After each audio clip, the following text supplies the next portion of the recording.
Nakatayo ka ba sa pintuan ng mga pangako ng Diyos, nag-iisip kung kailan niya sa wakas bubuksan ang iyong mga pagpapala? Nagdarasal ka na ba, ngunit ang sagot ay tila naantala o tinanggihan pa nga? Ang Diyos ay isang tapat na Ama na naghahangad na pagpalain ka ng hindi masusukat, ngunit kailangan muna niyang ihanda ka para sa bigat ng kanyang kaluwalhasyan. Bago dumating ang pagpapala, kailangan mong makapasa sa 3 pagsubok. Ang mga ito ay magpapabago sa iyo sa isang sisidlan na karapat-dapat sa kanyang mga pangako. Kaya, ano ang mga pagsubok na ito? Bago tayo magpatuloy, mangyaring mag-subscribe sa channel na ito at i-on ang notification bell. Nais ng Diyos na ipakita ang 3 mahahalagang pagsubok na dadaanan kanya bago ka pagpalain. Gusto rin niyang malaman mo kung paano mo malalampasan ang mga pagsubok na ito, kaya panoorin ang video na ito hanggang sa dulo. Ang mga pagsubok at pagsubok ay kailangan para sa bawat mananampalatayang anak ng Diyos na nagnanais ng espiritual na paglago at pagbabago. Bagamat maraming tao ang ayaw nito, hindi ito buburahin ng Diyos. Ang paglalakbay sa langit ay hindi isang madaling daan o isang kama ng mga rosas. Sa isang paraan o iba pa, darating ang iba't ibang pagsubok. Ngunit ang mabuting balita ay ang mga ito ay para sa isang mabuting layunin. Sinabi ng salmista, sapagkat sinubok mo kami, Diyos, dinalisay mo kami na parang pilak. Dinala mo kami sa bilangguan at pinapasan mo ang aming mga likod. Sa isang lugar na sagana. Kaya, mga minamahal, madalas na pinahihintulutan ka ng Diyos na dumaan sa mga paghihirap at mga hadlang upang maglabas ng mabuti mula sa iyo. Maaaring mukhang mahirap kung minsan, ngunit ito ay isang yugto ng paghahanda para sa mga pagpapalang naghihintay.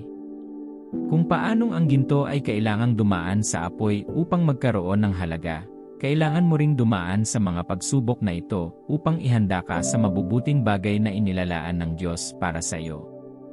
Kaya, ano ang 3 mahahalagang pagsubok na ito? Numero 1, ang pagsubok sa pananampalataya. Ito ay isang mahalagang proseso na dadaan sa iyo ng Diyos upang ihanda ka para sa kanyang mga pagpapala. Ito ay isang paglalakbay na nagpapalawak ng iyong pagtitiwala sa Kanya, na nagtuturo sa iyo na umasa lamang sa kanyang mga pangako at probisyon. Kapag inilagay ka ng Diyos sa pagsubok ng pananampalataya, hindi ka niya sinusubukang itrip o pabagsakin, nais niyang malaman ang antas ng iyong pagtitiwala sa Kanya. Isa ito sa mga paraan na inihahanda ka niya para sa mga biyayang inilalaan niya. Sa pagsubok na ito, inalis ng Diyos ang iyong pag-asa sa mga bagay sa lupa tulad ng pera, katayuan, o pagsang-ayon ng tao. Ang kanyang layunin ay hindi upang gawing mahirap ang mga bagay para sa iyo, sa halip, ito ay upang turuan kang umasa sa Kanya. Ito ay isang paglalakbay na umaabot sa iyong tiwala. Hinahamon ka nitong maniwala sa Diyos, kahit na walang nakikita ang iyong mga mata kundi kadiliman at kawalan ng katiyakan. Ngunit habang nagtitiwala ka sa Kanya, inihahayag niya ang Kanyang kapangyarihan sa mga paraan na magpapasindak sa Kanyang kadakilaan. Ito ang nangyari sa mga Israelita sa ilang. Binigyan sila ng Diyos ng kalayaan mula sa pagkabihag sa Ehipto upang akayin sila sa lupang pangako. Ngunit ang isang malaking problema ng mga taong ito ay ang pagdududa.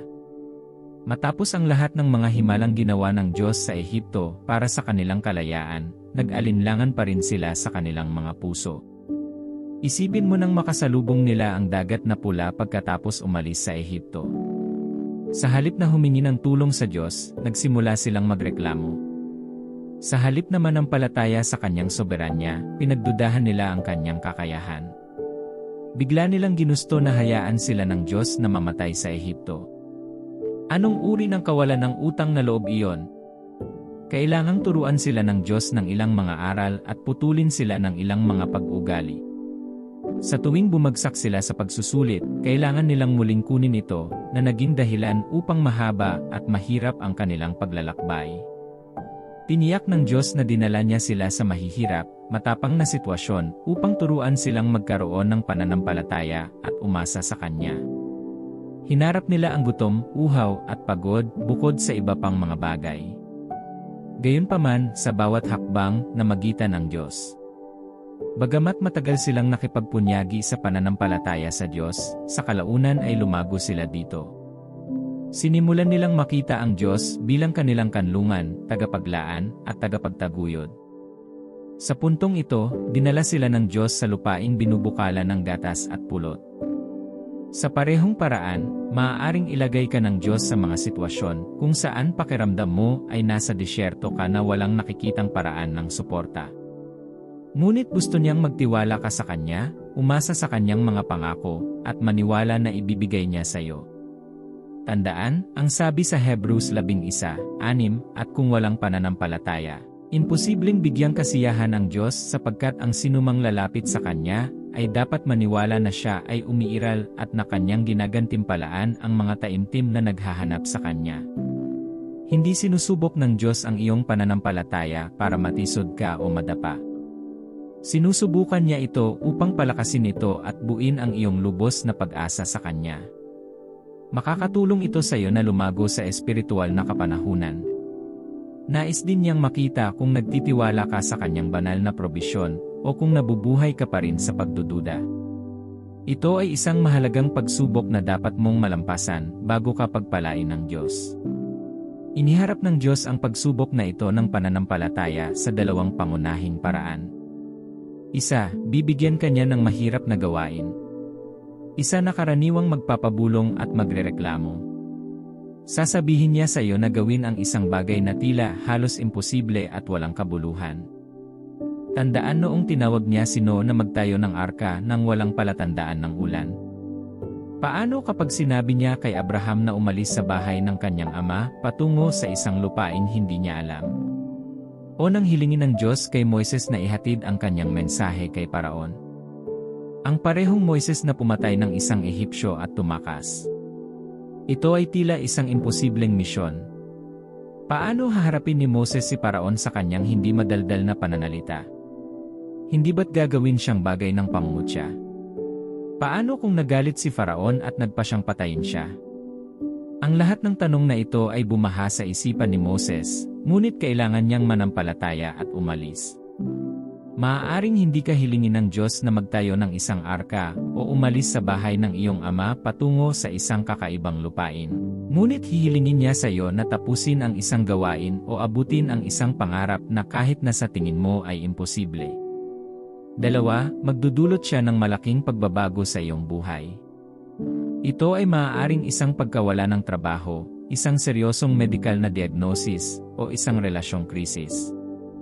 Maaari pa ngang ito ay isang pinansyal na kagipitan o ang pagkawala ng isang mahal sa buhay gaya ng nangyari sa taong tinatawag na Job sa Biblia. Sa ganitong mga sandali, ang iyong tugon ay nagpapakita ng iyong pagtitiwala sa soberanya ng Diyos.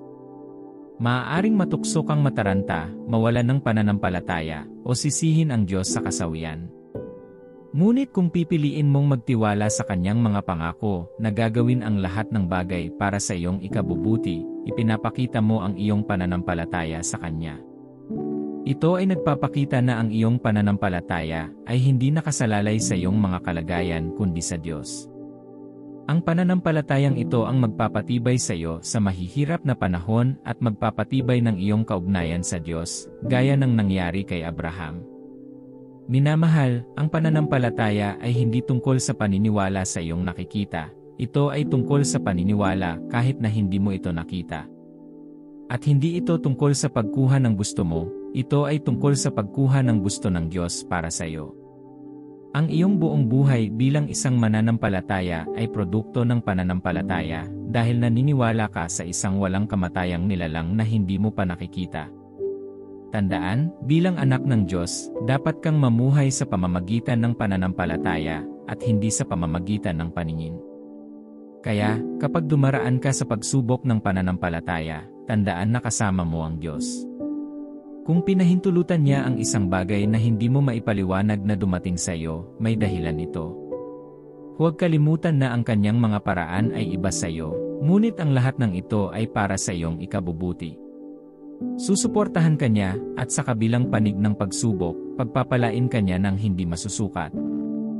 Ang isang bagay na kailangan mong malaman ay ang pananampalataya ay nangangahulugan ng pagharap sa hinaharap ng hindi nalalaman kung ano ang hawak nito. Ito ay umaasa ng isang himala nang hindi alam kung paano ito mangyayari dahil mayroon kang Diyos na kayang gawin ang lahat. Ito ang unang pagsubok na dapat mong lagpasan bago ka pagpalain ng Diyos. Bilang 2, ang pagsubok sa pagsunod. Kapag hiniling ng Diyos sa iyo na gumawa ng isang hakbang ng pagsunod, kadalasan ito ay isang pagbabago sa iyong paglalakbay kasama siya. Ito ay isang sandali ng katotohanan na nagpapakita ng iyong pagpayag na magtiwala sa kanyang mga plano, kahit na hindi ito makatuwiran. Ang paglalakbay na ito ay nangangailangan ng kababaang loob at ang pagpayag na pakawalan ang iyong pangunawa. Ito ay isang mahalagang proseso na dadalhin ka ng Diyos upang ihanda ka para sa kanyang mga pagpapala. Ito ay isang paglalakbay na sumusubok sa iyong pagpayag na pumunta kapag sinabi ito ng Diyos at huminto kapag inutusan kanya. Ang lahat ng ito ay maaaring mahirap o hindi makatwiran, ngunit kailangan mong sumunod. Kung may humiling sa iyo na gumawa ng isang bagay laban sa iyong pangangatwiran o mga pagnanasa, ang iyong isip ay sisigaw, ngunit bakit? Isipin ang isang 4 na taong gulang na bata na naglalaro sa isang maaraw na araw na gustong magpatuloy sa paglalaro. Pero bilang magulang niya, tinatawagan mo siya para maligo. Para sa bata, ang pagtuturong ito ay maaaring mukhang hindi makatwiran, ngunit bakit? Napakasaya ko. Hindi ako marumi. Maaaring siya ay tumanggi, hindi nauunawaan ang dahilan ng iyong pagtuturo. Ngunit alam mo na kailangan niya ng paliguan para sa kalinisan at kalinisan, kahit na hindi niya nakikita ang pangangailangan para dito. Sa puntong ito, ang iyong pagtuturo ay hindi batay sa damdamin o pag-unawa ng bata. Ang parehong naangkop sa Diyos. Ang kailangan lang niyang gawin mo ay sumunod, kahit na hindi mo nakikita ang pangangailangan. Ang pagsuko sa Diyos at pagsunod sa Kanya nang may pagpapakumbaba ay isang mahalagang bahagi ng iyong paglalakbay kasama siya. Sa pagsunod, may 4 na pangunahing bagay na dapat abangan. Una, ang iyong pagsunod ay dapat na may kaalaman. Huwag lumampas sa mga tagubilin ng Diyos upang magsakripisyo, upang patunayan ang iyong pagmamahal sa Kanya. Laging manatiling nakaayon sa Diyos. Tulad ni Haring Saul, maraming Kristiyano ang gumagawa ng mga bagay para sa Diyos na hindi niya gustong gawin. Binigyan ng Diyos si Haring Saul ng simpleng tagubilin na pumunta at lubos na lipulin ang mga Amalekita. Sa halip na sundin ang mga tagubilin ng Diyos, nakinig siya sa mga tao. Ilang bagay lamang ang kanilang sinira at pinananatiling buhay ang ilang tao sa hangaring maghain sa Diyos. Ngunit pakinggan ang sinabi ni Propeta Samuel sa kanya. Ang sabi sa 1 Samuel 15:22 -23, ngunit sumagot si Samuel, "Nalulugod ba ang Panginoon sa mga handog na susunugin at mga hain gaya ng sa pagsunod sa Panginoon? Ang pagsunod ay higit na mabuti kaysa paghahain, at sa ang pag-ingat ay mas mabuti kaysa sa taba ng mga lalaking tupa tinanggihan ka bilang hari." Ang katotohanan ay hindi nangangako ang Diyos na pagpapalain ang anumang gawain na hindi tumutugma sa kanyang mga tagubilin. Anuman ang dahilan na iyong ibigay, ang mga tagubilin ng Diyos ay nananatiling hindi nagbabago. Pangalawa, ang iyong pagsunod ay dapat na sinadya. Dapat kang maging handa at mapagpakumbaba. Hinding-hindi ka pipilitin ng Diyos na sundin siya, kaya huwag mo itong gawin ng may hinanakit. Tatanggihan ng Diyos ang gayong mga bagay. Nang dumating si Propeta Elias sa balo ng Sarepta, ipinaliwanag niya ang kanyang sitwasyon. Gayunpaman, pinilit niyang dalhan siya ng isang bahagi ng kanyang huling pagkain. Naisip niya sa kanyang sarili, anong uri ng propeta ito na walang konsensya? Marami pang ibang tahanan kung saan siya makakakuha ng pagkain, kaya bakit sa akin ito galing? Ngunit hindi niya naisip ang alinman sa mga ito. Nagpatuloy siya sa paghahanda ng kanyang pagkain at dinala yon. Sa huli, ang kanyang sadyang pagsunod ay nagbukas ng mga pintuan ng langit para sa kanya. Kung tumanggi siyang maglingkod kay Propeta Elias, walang magtatanong sa kanya. Ngunit ginawa niya pa rin. Ganyan gumagawa ang Diyos. Ang balo ang nangangailangan ng tulong, hindi ang propeta, ngunit kailangan muna niyang sumunod. Pangatlo, ang iyong pagsunod ay dapat na agaran, nang walang pag-aalinlangan. Kapag sinabi ng Diyos, humayo ka, tumayo ka agad. Hinarap ni Abraham ang pagsubok na ito ng agarang pagsunod nang hilingin sa kanya ng Diyos na isakripisyo ang kanyang anak na si Isaac, ang parehong anak na hinintay niyang magkaroon ng maraming dekada. Naiisip mo ba ang pakikibaka? Ngunit pinili ni Abraham na sumunod. Hindi siya nagtanong sa Diyos ng bakit o humingi ng paliwanag mula sa kanya bago sumunod. Sinasabi ng Biblia, kinaumagahan ay bumangon si Abraham at kinarga ang kanyang asno. Hindi siya nag-atubiling gawin ang ipinag-utos sa kanya ng Diyos, ni hindi siya naghintay para makita kung magbabago ang isip ng Diyos. Ang pagkilos na ito ng pagsunod ay nagmarka ng pagbabago sa buhay ni Abraham. Binuksan nito ang mga pinto para sa mga pangako ng Diyos na ibuhos sa kanya. Ang pagpapaliban ay isa pang anyo ng pagsuway, ngunit maraming tao ang patuloy na nakikibahagi dito. Kung sasabihin sa iyo ng Diyos na sabihin, gawin, o ibigay ang isang bagay, huwag maghintay. Gayon din, ang iyong pagsunod ay dapat na mula sa iyong puso. Huwag mag-atubiling, at huwag subukang kalagkarin ang Diyos sa kanyang mga tagubilin. Ngunit Diyos, hindi ba mas mabuti kung ganito? Ang paraan na gusto mo ay magiging mahirap. Hindi. Kapag inutusan ka ng Diyos na gawin ang isang bagay, ito ay dahil alam niya na magagawa mo ito. Sundin siya ng may nag-aalab na damdamin. Kapag ginawa mo ang lahat ng ito at pumasa sa pagsubok ng pagsunod, binuksan mo ang iyong sarili sa pagtanggap ng mga pagpapala ng Diyos. Pinapatunayan mo ang iyong pagpayag na sundin siya, kahit na mahirap. At doon ka mapagkakatiwalaan ng Diyos ng higit pang mga pagpapala at responsibilidad. Sinasabi ng Deuteronomio 28:12, kung susundin mo ng buong buo ang Panginoon mong Diyos, at susundin mong mabuti ang lahat ng kanyang mga utos na ibinibigay ko sa iyo ngayon, itataas ka ng Panginoon mong Diyos sa lahat ng mga bansa sa lupa. Lahat ng pagpapalang ito ay darating sa iyo at sasamahan kung susundin mo ang Panginoon mong Diyos. Ito ay isang pamantayan sa pagtanggap ng mga pagpapala mula sa Diyos. Alalahanin ang himno na nagsasabing, magtiwala at sumunod, dahil walang ibang paraan para maging masaya kay Jesus kundi magtiwala at sumunod. Habang nagtitiwala ka sa Diyos, sundin mo siya nang hindi pumipigil o tumalikod. Laging malaman na ang pagsunod ay hindi tungkol sa pagtatamo lamang ng pagsang-ayon ng Diyos. Ito rin ay tungkol sa paglago ng mas malalim sa iyong relasyon sa Kanya at pag-alin ng iyong kalooban sa Kanya.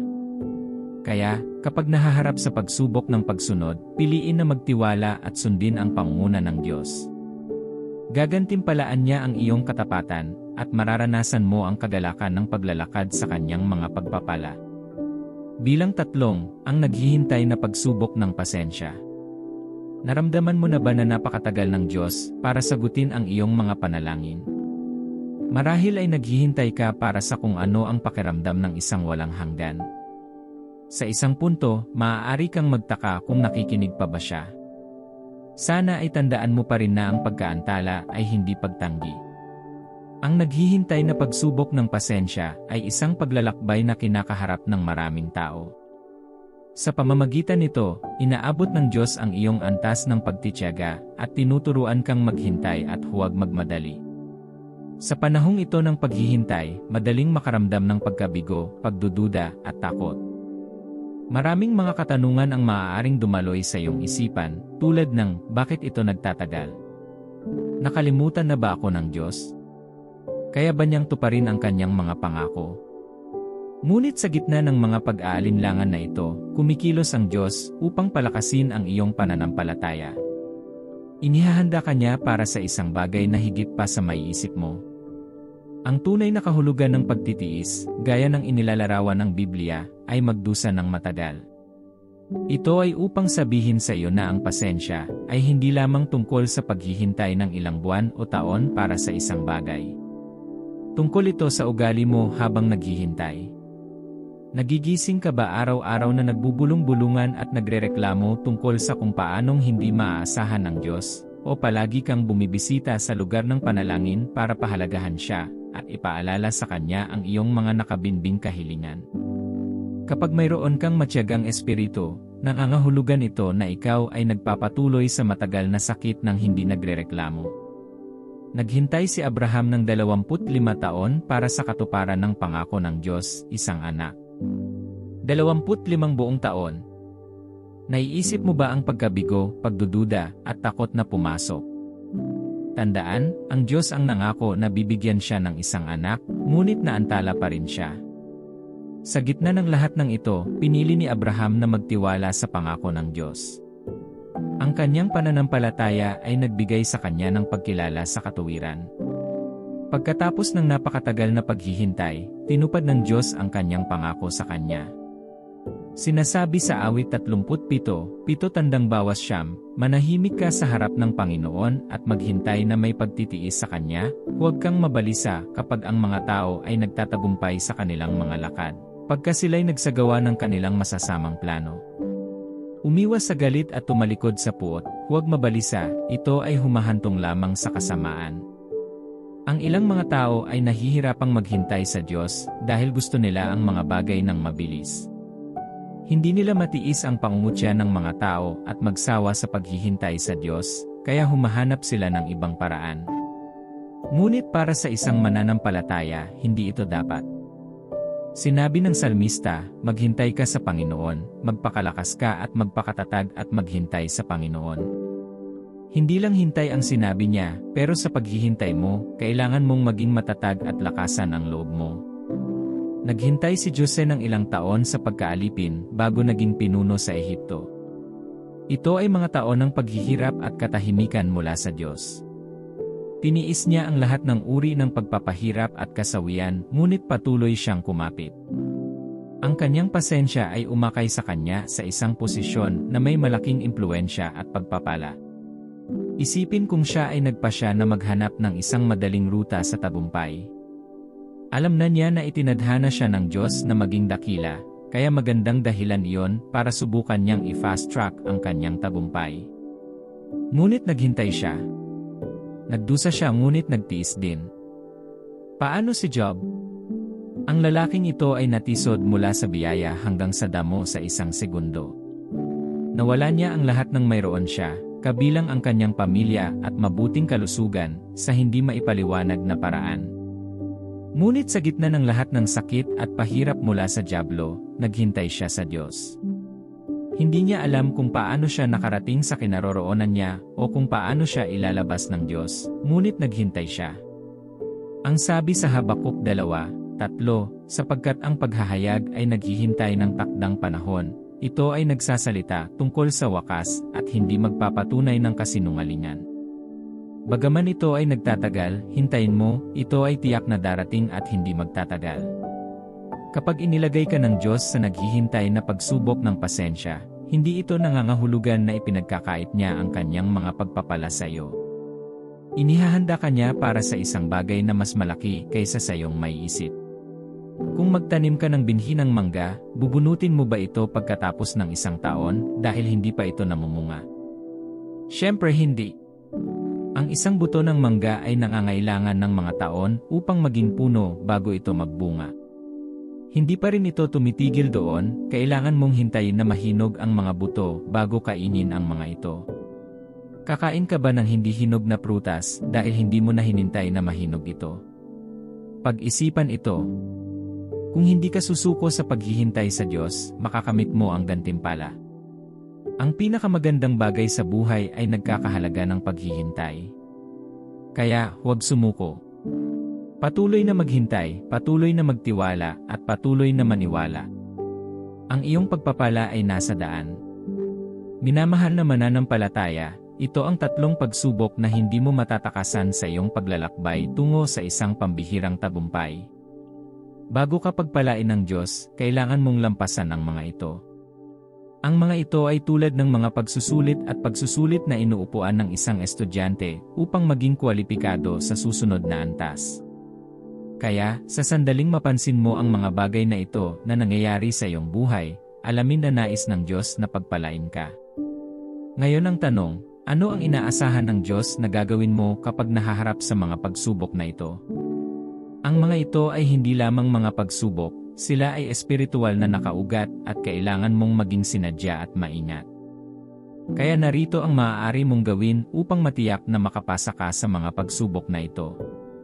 Numero 1, manatiling konektado sa Diyos sa pamamagitan ng mga panalangin.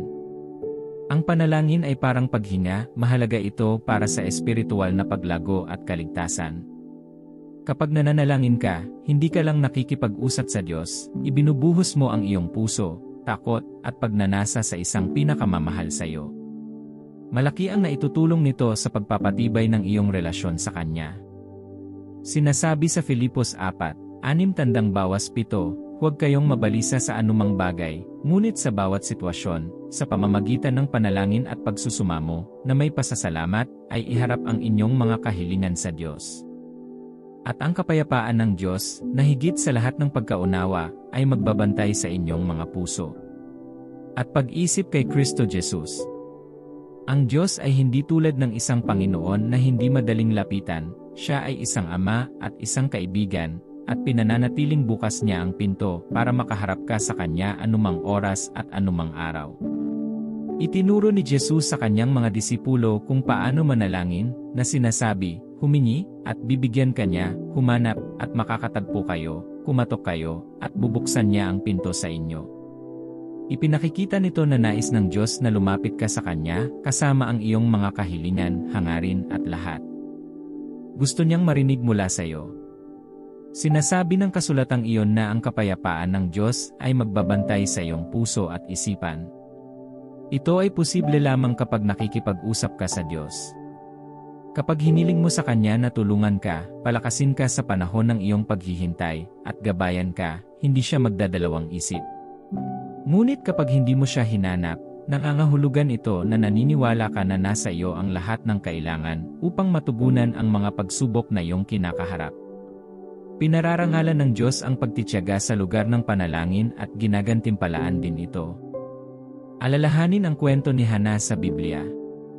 Siya ay isang babaeng manalangin. Sa buong kapanahunan niya sa ilang, naghintay siya sa Diyos sa panalangin. Kapag nananatili kang konektado sa Diyos sa pamamagitan ng panalangin, mararanasan mo ang Kanyang kapayapaan at ginhawa. Madarama mo ang Kanyang presensya sa iyong buhay at malalaman na ginagawa Niya ang lahat para sa iyong ikabubuti. Magagawa ng Diyos ang anumang sinasabi Niyang gagawin Niya. Ang Kanyang mga pangako ay at Amen. Alam Niya kung ano ang iyong pinagdadaanan at naghihintay na manalangin ka. Bilang 2, iwasan ang kasalanan at hanapin ang espiritual na paglago. Habang naghihintay sa mga pagpapala ng Diyos, inaasahan din Niya na talikuran mo ang kasalanan at hangarin ang espiritual na paglago. Nangangahulugan ito ng pagtalikod sa anumang bagay na makahahadlang sa iyong relasyon sa Kanya. Habang ginagawa mo ito, ituloy ang mas malalim na koneksyon sa Kanya. Isipin mo itong parang hardin. Kailangan mong alisin ang mga damo na kumakatawan sa kasalanan. Magbibigay ito ng puwang para mamukadkad ang magagandang bulaklak ng espiritual na paglago.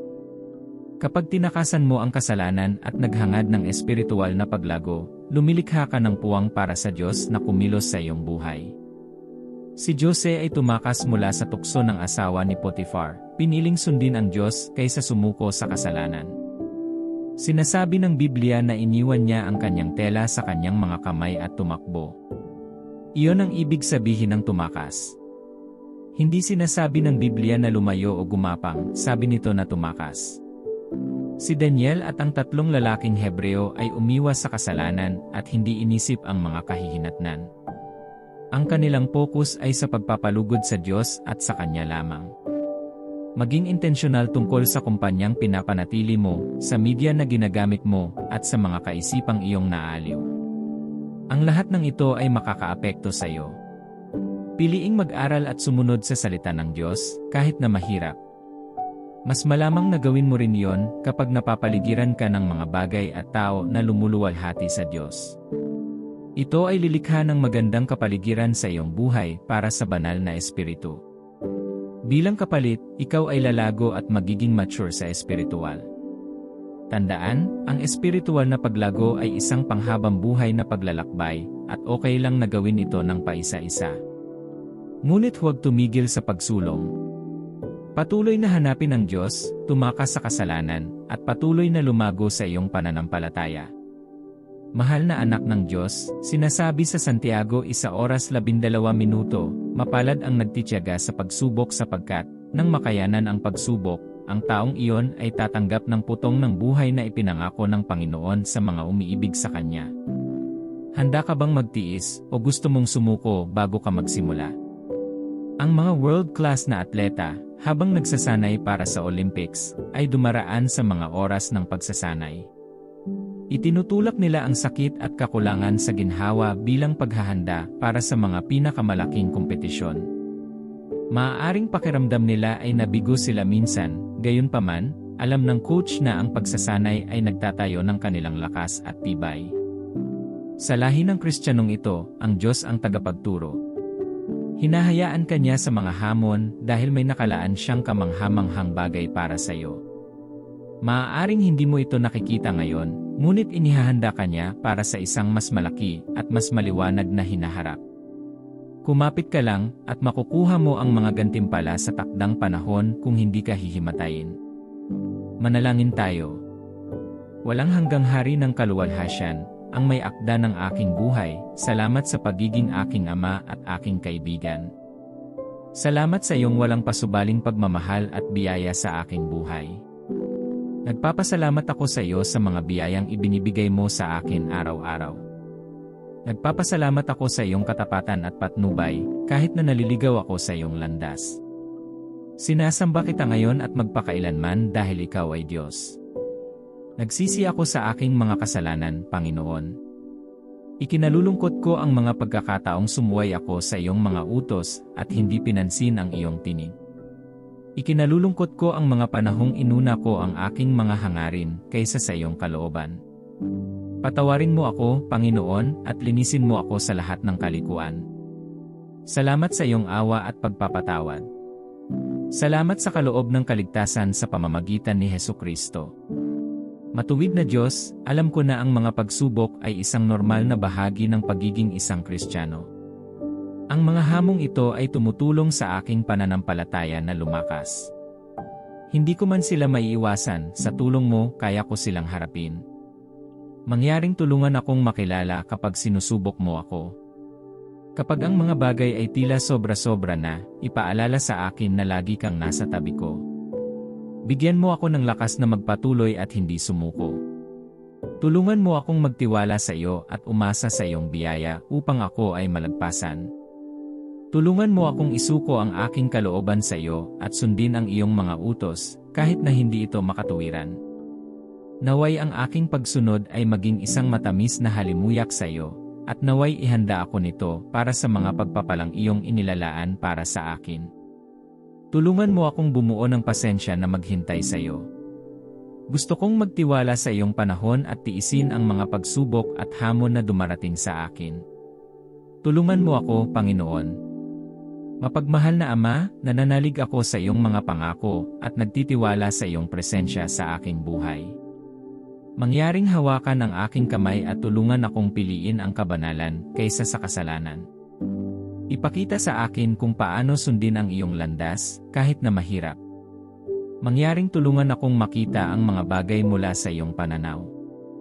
Alam kong hindi mo ako binigyan ng espiritu ng takot, ngunit ng katapangan at isang matinong pag-isip. Mangyaring bigyan ako ng lakas ng loob na tumayo ng matatag, kahit na mahirap ang mga bagay. Tulungan mo akong patuloy na maniwala sa iyo, kahit na sinisisi ako ng iba sa pagtitiwala sa iyo. Tulungan mo akong manatiling matatag sa aking pananampalataya. Tulungan mo akong magtiwala sa iyong pag-ibig at biyaya sa mga mahihirap na panahon. Bigyan mo ako ng lakas na maghintay at umasa sa iyong karunungan. Higit sa lahat, bigyan mo ako ng pusong laging nagmamahal sa iyo. Higit sa lahat, mapagmahal na Panginoon, mangyaring punuin ang aking puso ng iyong kapayapaan at kagalakan sa mga oras ng pagsubok. Tulungan mo akong mapalapit sa iyo. Huwag akong mapagod o mawalan ng puso. Sa halip, hayaan mo akong magpatuloy upang makilala ka ng mas malalim. Bigyan mo sana ako ng pusong magmahal at maglingkod sa iyo hanggang sa makilala kita sa kawalang hanggan. Salamat, mahal na Ama, sa iyong walang hanggang pag-ibig at biyaya. Naway patuloy akong gabayan ng iyong espiritu sa mga hamon ng buhay. Sa makapangyarihang pangalan ni Jesus, dalangin ko, Amen. Kung nabiyayaan ka ng video na ito, mabuting mag-like, mag-drop ng komento, at mag-subscribe sa channel na ito.